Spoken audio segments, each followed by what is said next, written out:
भाई साहब, ये लीजिए 10 रुपए। हाँ जी, क्या चाहिए आपको? कल मैंने आपसे सामान लिया था, उसके 70 रुपए हुए थे।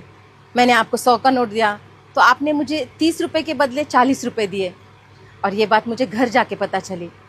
मैं कल रात ही आपके 10 रुपए वापस देने आई थी, लेकिन आपकी दुकान बंद हो चुकी थी, इसलिए मैं अभी आई हूँ। आप कहाँ रहते हैं मैम? मैं सेक्टर 8 में रहती हूँ।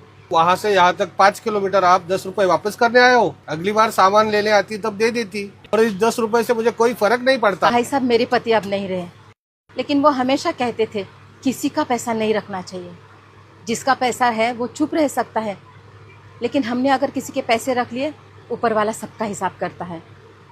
और हमारे किए की सज़ा हमारे साथ साथ हमारे परिवार को और बच्चों को भी मिलती है।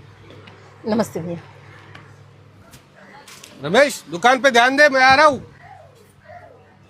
अरे मालिक, आओ क्या? आइए आइए आइए आइए, बैठिए बैठिए। बताइए कैसे आना हुआ आज? आपने मेरी दुकान से जो जो सामान खरीदा था उसका पैसा मुझे कल भिजवा दिया था। उसमें 300 रुपए ज्यादा थे। ये बात मुझे तुरंत समझ में आ गई थी, लेकिन लालच में मैंने वो रुपए रख लिए।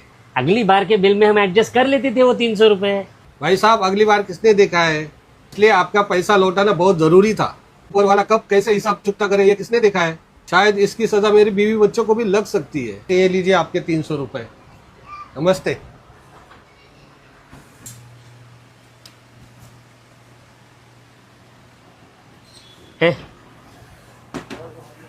ऑफिस संभाल, मैं जरा आता हूँ।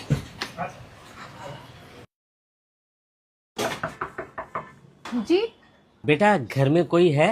1 मिनट, आइए ना अंकल, आइए अंदर आइए, बैठिए यहाँ पे। नमस्ते भाभी जी। मैं महेश का बहुत पुराना दोस्त हूँ और एकदम खास दोस्त। दरअसल महेश पिछले कुछ सालों से मेरे पास पैसे जमा कर रहा था, लेकिन बीच में ही महेश हम सबको छोड़कर चला गया। महेश ने 13 लाख रुपए जमा किए थे मेरे पास। अब ये बात महेश और मेरे अलावा किसी को पता नहीं थी, इसलिए उन पैसों का लालच मुझ पे हावी हो गया। लेकिन आज एक दोस्त की वजह से मेरे ज़मीर ने मुझे पूरी तरह से झंझोड़ा। और फिर मुझे लगा कि अगर मैं किसी का पैसा खाऊं तो उसकी हाय मेरे बच्चों को लग सकती है, मेरे परिवार को लग सकती है।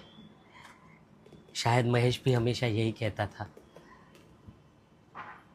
भाभी जी, ये लीजिए आपके 13 लाख रुपए।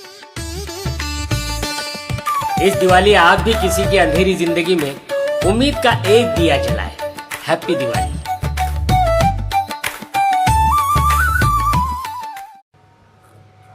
भाई साहब, ये लीजिए 10 रुपए। हाँ जी, क्या चाहिए आपको? कल मैंने आपसे सामान लिया था, उसके 70 रुपए हुए थे। मैंने आपको 100 का